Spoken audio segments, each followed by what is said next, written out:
संत ज्ञानेश्वर माऊलींचं आगमन जे आहे ते सातारा जिल्ह्यात या ठिकाणी झालं असून आता सध्या मी जो आहे तो नीरा नदीचा परिसर आपण पाहतात आणि या ठिकाणी पाडेगाव ग्रामपंचायतीचे स्वयंसेवक जे आहेत हे जवळपास 20 जणांची ही टीम आहे आणि या टीमच्या माध्यमातून जी मागील काही एक 15 ते 20 दिवसापासून जी काही उपाययोजना या ठिकाणी करण्यात येत आहे त्या अनुषंगानं या सोबत आपल्यासोबत बोलण्यासाठी स्वतः हे स्वयंसेवक संघ आहेत। काय नेमकं कशा पद्धतीची उपाययोजना ही दरवेळी केली जाते? रामकृष्ण हरी। सातारा जिल्ह्यामधून ज्यावेळेस पालखी पुणे जिल्ह्यामधून सातारा जिल्ह्यात आगमन करते त्यावेळेस पालखी प्रथम पाडेगाव हे गाव लागतं। पाडेगाव खंडाळा तालुका जिल्हा सातारा या गावातर्फे आपण येथे स्वच्छता केलेली आहे। तसेच 1 टन फुले आणि 1 टन रांगोळी आपण यासाठी पूर्ण जो माऊली येणार आहे तो पूर्ण पालखीचा मार्ग पूर्ण सजवलेला आहे।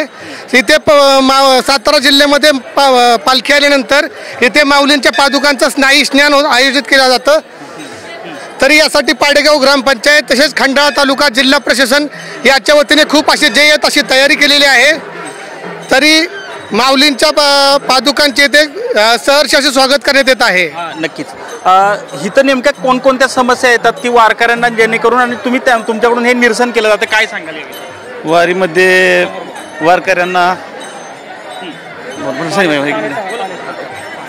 पाण्यात आंघोळीसाठी बाबा व्यवस्था केली जाते बघा इथं आणि पिण्याच्या पाण्याचे समस्या सोडवल्या जातात। तिथे वारकऱ्यांना कुठल्याही प्रकारचा त्रास होऊ नये यासाठी दक्षता घेतली जाते आमच्या स्वयंसेवकांकडून। नक्कीच काय सांगाल थोडक्यात? आता इथं कसं आहे ज्या टायमिंगला माऊली स्नान येतात वारकरी भाविक लोक येतात। एखाद्या वारकरी जर पाण्यामध्ये डुबला वगैरे तर त्याला किमान वाचवण्याची क्षमता म्हणजे आम्ही दाखवू शकतो आमच्या हातून। किती लोकांचं हे टीम आमची 20 लोकांची टीम आहे स्वयंसेवक। किती वर्षापासून ही प्रथा जवळजवळ 10 वर्ष चालू केलेली आहेत आम्ही ग्रामपंचायतने।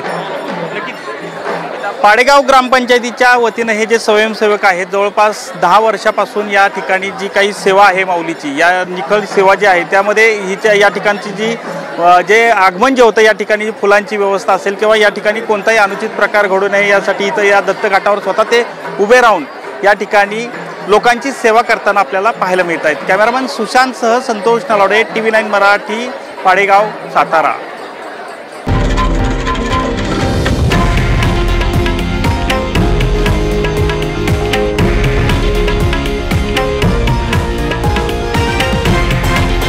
हे आहे देशातील नंबर 1 न्यूज नेटवर्क आणि आपण पाहत आहात TV9 मराठी, एकमेव।